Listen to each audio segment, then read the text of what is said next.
In the summer of 1977, the quiet town of Circleville, Ohio, population just over 12,000, was about to be shaken by something no one could have imagined. It began with a letter. A plain white envelope slipped into a mailbox, no return address, no name. Inside, a sheet of paper covered in angry block letters, written in thick black ink. Circleville, you have secrets. I know where you live. I am watching. The message was blunt, chilling, and unmistakably personal. Whoever wrote it wasn't just making vague threats. They knew things, details about private lives, affairs, hidden grudges that only someone close to the victims could possibly know. More envelopes appeared, dozens of them, then hundreds. They spread across the town like an infection, reaching mailboxes, workplaces, even slipping under doors. Each one dripping with accusations, warnings, and venom. At first, people wanted to dismiss them as a cruel prank, but the more the letters arrived, the clearer it became. Someone out there was watching Circleville very, very closely, and they weren't about to stop. What started as a single letter would soon spiral into terror, paranoia, and even death. This is the story of the poison pen of Circleville.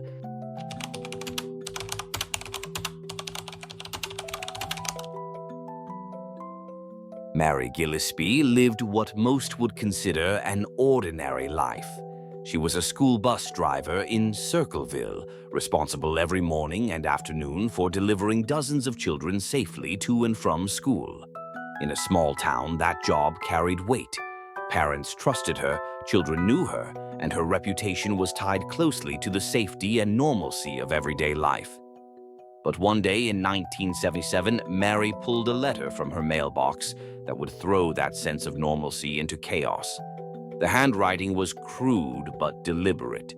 Thick, jagged block letters, every word capitalized as if the writer was shouting. The paper reeked of menace. And the message was clear. We know what you are doing. We know about your affair with Gordon Massey, the school superintendent. If you don't stop, the whole town will find out. The words cut deep. Mary was stunned, not only by the accusation, but by the specificity. The writer didn't just throw baseless rumors. They named names. They spoke with the authority of someone who had been watching her closely. Mary had never received anything like this before. Her first instinct was to keep it quiet, to crumple the letter and push it aside. Maybe it was a sick prank, maybe someone trying to stir trouble, but deep down a gnawing fear took root. Whoever had sent it knew far too much. And then, more letters came. The threats grew sharper, more invasive. The writer seemed to know Mary's routines, her habits, even where her daughter walked to school. These weren't random attacks. They were targeted, personal, and obsessive. Worse, the campaign began to spread. Other residents across Circleville opened their mailboxes to find similar letters waiting for them. Accusations of affairs, corruption, dirty secrets dragged into the open. Each note carried that same suffocating intimacy, as if the writer had peered through their windows at night, listened through walls, or plucked confessions from private conversations. In a small town where everyone knew everyone, paranoia began to seep in. Neighbors eyed each other with suspicion. Friends second-guessed friends. Husbands looked at wives, and wives at husbands, wondering who might be behind the poison pen. For Mary, the fear became unbearable. She was the primary target, the center of the storm. And the more she tried to ignore the letters, the more relentless they became, an invisible enemy who never showed their face, but always, always left their mark in her mailbox. The poison pen writer was no longer just a nuisance. They had become Circleville's unseen shadow, and before long their words would escalate from threats to death.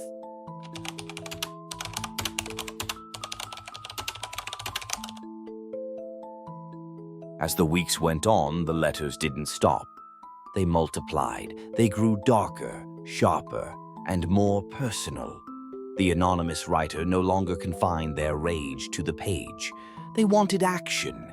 They wanted confession, and their tone became threatening enough that Mary and her family felt the noose tightening around them. By the summer of 1977, the Gillespies were under siege. Neighbors whispered. Parents on Mary's bus route gave her sidelong glances. It seemed as though everyone knew about the accusations. Whether the affair was real or imagined didn't matter anymore. The letter writer had poisoned the well of trust. And then, things turned deadly. One night, Mary's husband, Ron Gillispie, received a phone call at home. The caller's identity was never confirmed, but Ron seemed to believe it was the letter writer themselves. Anger surged. He grabbed his revolver, shoved it into his truck, and stormed out into the night. He told no one exactly where he was going, but his mission was clear. He intended to confront the person who had been tormenting his family. Minutes later, Ron's truck was found wrecked against a tree on a lonely stretch of road. Ron was dead behind the wheel. At first, it seemed like a tragic accident. His gun had been fired once, though no bullet was recovered. His blood alcohol level, investigators claimed, was nearly twice the legal limit, suggesting he had been drinking heavily. But those who knew Ron insisted he wasn't much of a drinker. Something about the report felt off. The details left haunting questions. Did Ron lose control of the truck in a drunken rage, or was he forced off the road by another vehicle, silenced before he could expose the letter writer?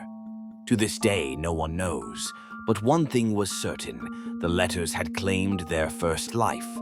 In the aftermath of Ron's death, the fear gripping Circleville deepened into paranoia. If confronting the writer could end in death, then the stakes were far higher than anyone had realized. And yet, the letters kept coming.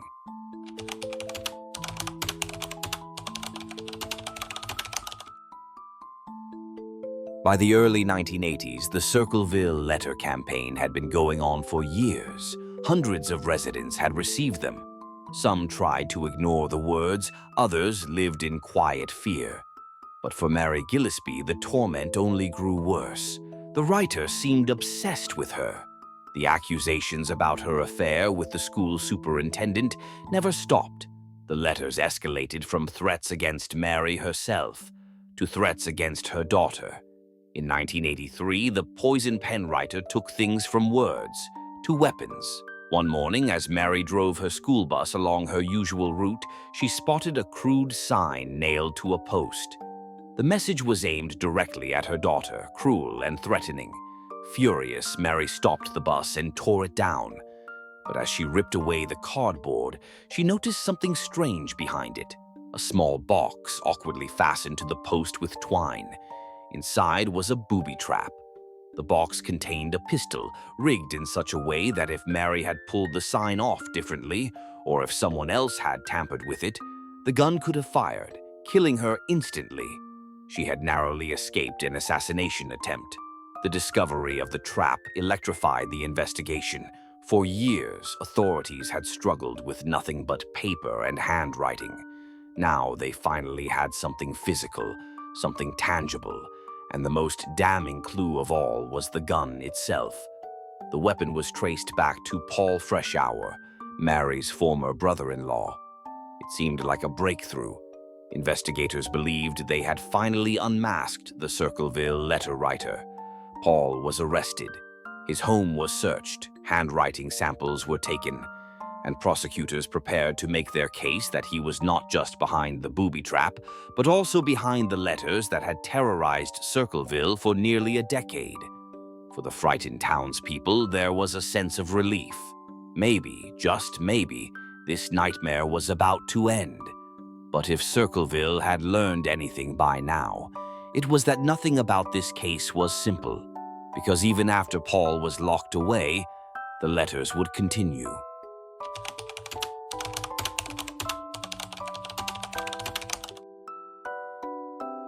When investigators traced the booby-trapped pistol back to Paul Freshour, it felt like the case had finally cracked open. Paul wasn't a stranger to Mary Gillispie. He was her former brother-in-law, estranged after a bitter family split.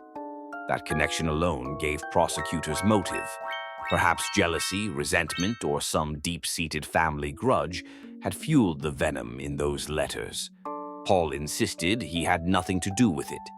He claimed the gun had gone missing from his garage months earlier, but investigators weren't convinced. To them, it was too convenient. In February 1983, Paul was arrested and charged with attempted murder for the Booby Trap. But prosecutors went further. They argued that he wasn't just the man behind the trap. He was the anonymous hand behind years of terrorizing letters. The trial in 1984 drew enormous attention. Inside the courtroom, the case hinged on handwriting. Experts were called in to compare the jagged block letters of the Circleville notes with samples from Paul's own writing. Their conclusion: the similarities were unmistakable. To them, Paul and the letter writer were one and the same. The defense pushed back. They argued that block lettering was easy to imitate, that Paul's normal handwriting was not the same as the poison pen style, and that others in the family had both motive and opportunity. But the image of that crude booby trap and the undeniable fact that the pistol belonged to Paul hung heavy in the jurors' minds. After deliberation, the verdict was read. Guilty. Paul Freshour was convicted of attempted murder and sentenced to 7 to 25 years in prison. He would serve over a decade behind bars. For the people of Circleville, his conviction felt like closure. At last, the menace had a face, a name, and a prison cell. The town breathed easier. Letters had plagued them for years, sowing fear and suspicion.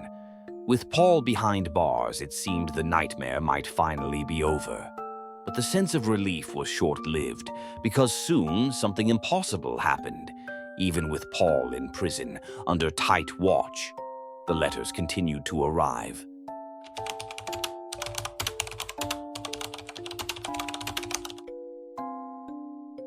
When the gavel fell in 1984 and Paul Freshour was sent to prison, Circleville exhaled. The terror had a culprit. The letters, everyone assumed, would finally stop. But then, they didn't. Even as Paul sat behind bars, at times in solitary confinement, with no access to pens, paper, or postage, the poison pen letters kept coming. And not just a few, dozens. Eventually, hundreds. They poured into Circleville mailboxes just as before, filled with the same crude block lettering, the same venomous tone, the same relentless fixation on Mary and others in the community. One even arrived for Paul himself, mocking him while he sat in prison. The taunt was chilling. "You can't stop me. They got the wrong man." The letters carried postmarks from different towns across Ohio, some far from the prison.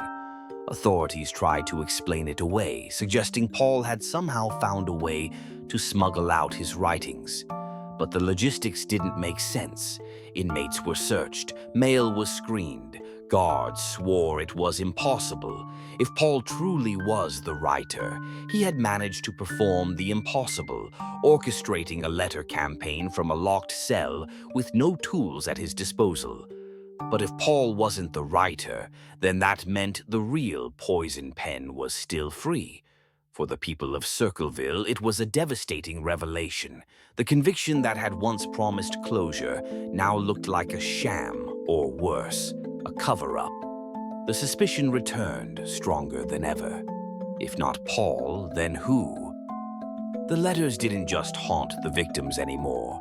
They began to undermine the justice system itself, leaving residents with the terrifying sense that the writer was untouchable, a phantom presence who could never be caught. And as the words kept coming, theories began to spread, whispers of accomplices, of other family members, of secret grudges hidden within the close-knit community.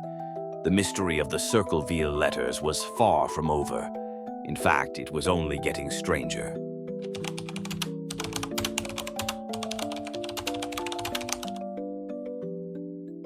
With Paul Freshour locked in prison, yet the letters still flowing, Circleville found itself caught in a web of suspicion and confusion. If Paul wasn't the letter writer, or if he wasn't acting alone, then who was? Theories began to multiply. First, Paul's estranged wife, Karen Sue. Their marriage had collapsed bitterly, and Karen had plenty of reasons to want Paul out of the picture.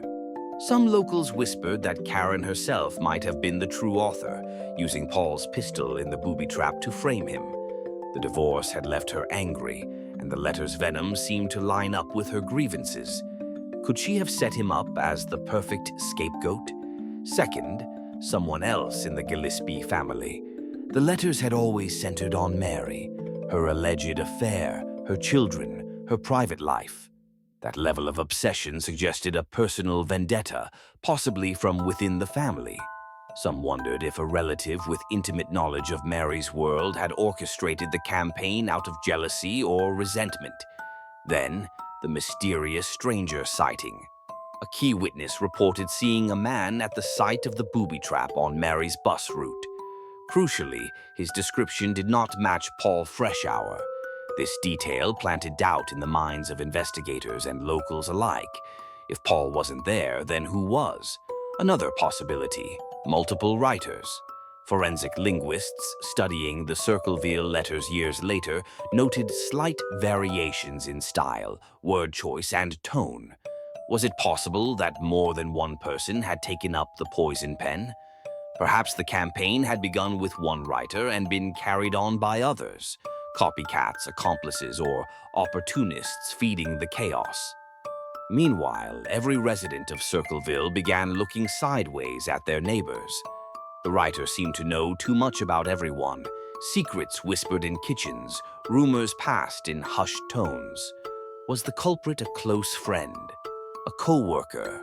Someone sitting in the next pew at church? The uncertainty poisoned the town. Trust evaporated. Paranoia thrived. And through it all, the letters kept arriving. Each one a reminder that the phantom author was still out there, still watching, still writing.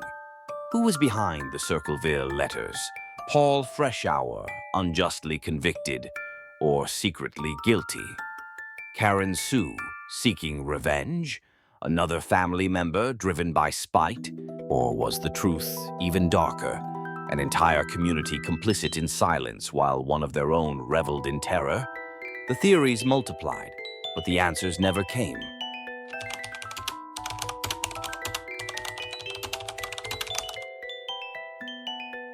For nearly 2 decades, the Circleville letters plagued the town like a curse. And then, suddenly, they stopped. In 1994, after serving 10 years in prison, Paul Freshour was released on parole. By then, he had spent years insisting on his innocence, telling anyone who would listen that he was framed, that the real culprit was still out there. And almost as if on cue, once Paul walked free, the letters vanished. The timing raised more questions than it answered. If Paul wasn't the writer, why did the campaign end when he was released? If he was guilty, how could he have managed to keep the letters flowing while behind bars? Even stranger, some of the last letters taunted investigators with cryptic claims. One boldly declared, "Freshour is innocent." Another mocked law enforcement for failing to catch the true writer. Over the years, journalists, true crime authors, and even forensic linguists have tried to untangle the truth. Some argue Paul was guilty all along, and that his prison letters were smuggled out with help. Others point to his estranged wife, Karen Sue, or to other family members with grudges against Mary Gillispie. Still others believe there may have been more than one author, that the Circleville letter campaign was a chorus of poisoned pens, not a single hand. But no matter how many theories surfaced, none could be proven. Today, the Circleville letters remain one of America's strangest unsolved mysteries. A campaign of words that terrorized a town, ruined reputations, and left a trail of paranoia, tragedy, and death. Mary Gillispie lived under the shadow of those accusations for years. Paul Freshour died in 2012, never clearing his name. And the identity of the writer, or writers, remains locked away, perhaps forever, in silence. But the letters themselves endure, crude, threatening, and chilling. They are a reminder of how words, when twisted into weapons, can tear apart the fabric of an entire community. And somewhere, perhaps, the true Circleville writer once smiled in triumph, knowing their secret went to the grave with them.